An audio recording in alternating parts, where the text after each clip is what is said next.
Halo semua, salam sejahtera Malaysia. Selamat datang ke channel Fels Lifestyle. Terima kasih kerana masih setia bersama admin di dalam channel ini. Tuan-tuan dan puan, ada satu isu hangat hari ini yang admin nak kongsikan kepada anda semua.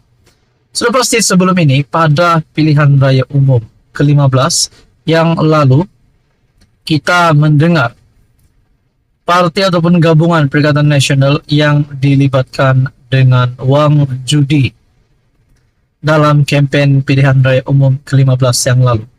Bahkan kita juga mendengar terdapat beberapa kerusi yang ditarik kerana terlibat rasuah. Nah, saudara-saudara, kita bercakap tentang siasatan SPRM terhadap PN dan wang judi dalam kempen PRU 15. Apa update terkini berkaitan dengan keputusan siasatan SPRM ini? Adakah siasatan ini sudah dilupakan? Adakah siasatan ini masih berjalan? Ataupun ya, itu menjadi persoalannya. Apa update terkini? Saudara-saudara yang amat dihormati, dalam satu artikel daripada harapandaily.com berkongsi apa jadi pada siasatan SPRM terhadap Perikatan Nasional dan wang judi dalam kempen PRU 15. Kertas siasatan SPRM ke atas PN yang didakwa menerima habuan perjudian telah dikembalikan oleh Timbalan Pendakwa Raya untuk siasatan lanjut. Kertas siasatan kes ini telah diserahkan oleh SPRM untuk kajian dan arahan Timbalan Pendakwa Raya berkenaan hasil siasatan dan dikembalikan kepada SPRM untuk tindakan siasatan lanjut. Jelas Menteri di Jabatan Perdana Menteri, Undang-Undang dan Reformasi Institusi Datuk Seri Azalina Othman Said. Justru SPRM tidak dapat mendedahkan butiran siasatan tersebut berdasarkan subsection 29 dalam kurungan 4 Akta SPRM yang menyatakan bahawa mana-mana siasatan tersebut hendaklah dirahsiakan dan tidak boleh didedahkan oleh mana-mana orang sehingga orang tertuduh tersebut dipertuduh di mahkamah. Tindakan ke atas perbuatan jenayah termasuk siasatannya tidak mempunyai apa-apa had masa. Beliau berkata demikian dalam jawapan bertulis kepada Lim Guan Eng PH Bagan. Kes ini adalah berikutan dakwaan bahawa PN telah mendapat dana syarikat perjudian untuk kempen pilihan raya mereka dalam PRU umum ke-15.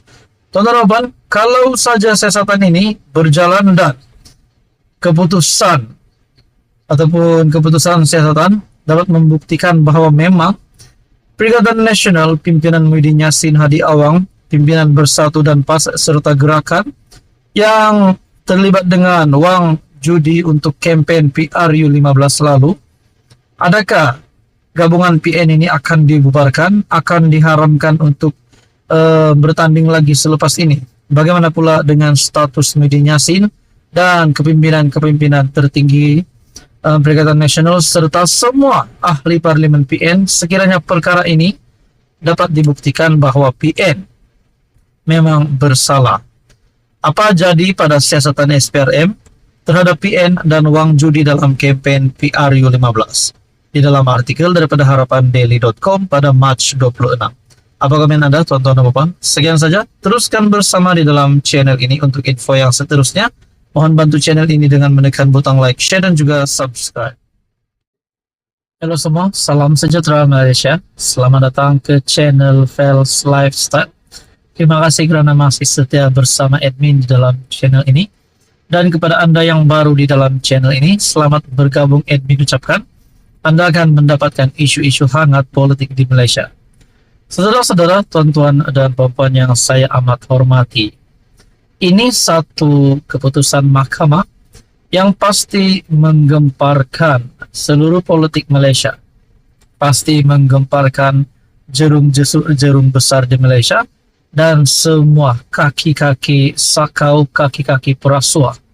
Nah, saudara-saudara yang amat dihormati, Mahkamah Persekutuan Di dalam satu keputusan yang diterbitkan daripada BH Online, Mahkamah Persekutuan tolak permohonan Rosmah. Di dalam artikel ini juga berkongsi pada 1 September tahun 2022, Hakim Mahkamah Tinggi Muhammad Zaini Mazlan, kini Hakim Mahkamah Rayuan, memutuskan bahawa Rosmah bersalah atas pertuduhan rasuah berkaitan projek solar hybrid dan menjatuhkan hukuman penjara 10 tahun serta denda RM970 juta. Di dalam artikel ini daripada BH Online bertarikh 26 Mac, Datin Sri Rosmah Mansor gagal mendapat kebenaran untuk merayu terhadap keputusan Mahkamah Rayuan berhubung usahanya mencabar kesahihan pelantikan mendiang Datuk Gopal Sriram sebagai ketua pendakwa dan membatalkan perbicaraan kes rasuah berkaitan projek tenaga hybrid solar. Panel 3 hakim Mahkamah Persekutuan yang diketuai Presiden Mahkamah Rayuan Tan Sri Abang Iskandar, Mahkamah Rayuan Tan Sri Abang Iskandar Abang Hashim menolak permohonannya dan memerintahkan beliau membayar kos RM30,000. Nah, saudara-saudara, adakah ini akan membawa kepada pemenjaraan yang nyata kepada isteri bekas Perdana Menteri, yaitu Datin Sri Rosmah Mansor ini?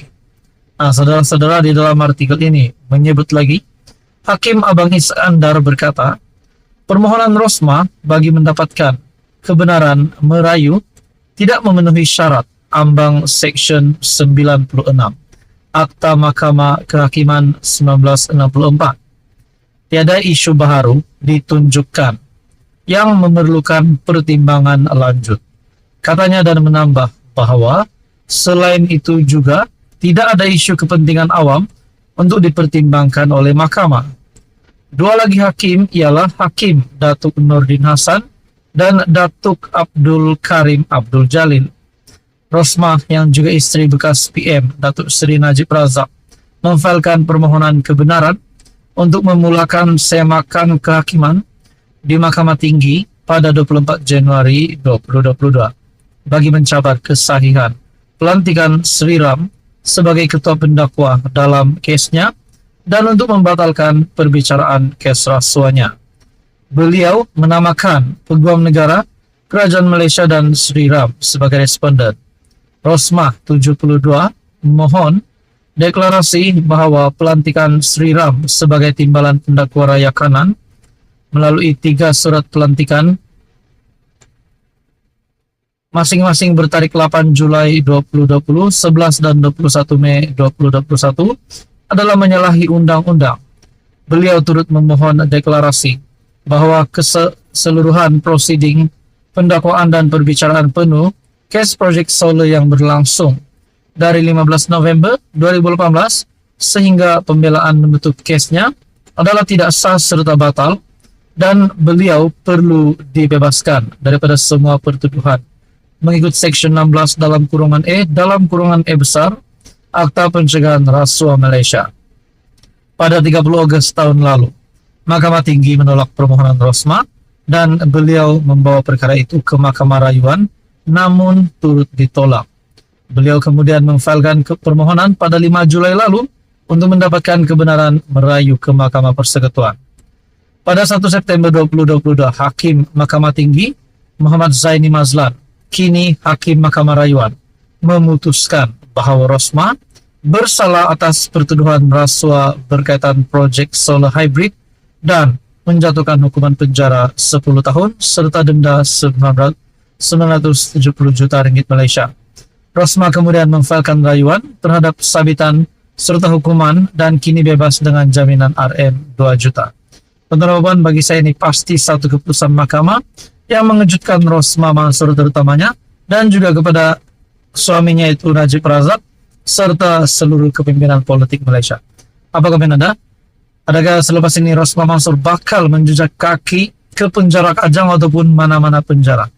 Semoga semua ini Bapak mendapat satu keputusan yang adil dan saksama. Apa komen Anda? Sekian saja, teruskan bersama di dalam channel ini untuk info yang seterusnya.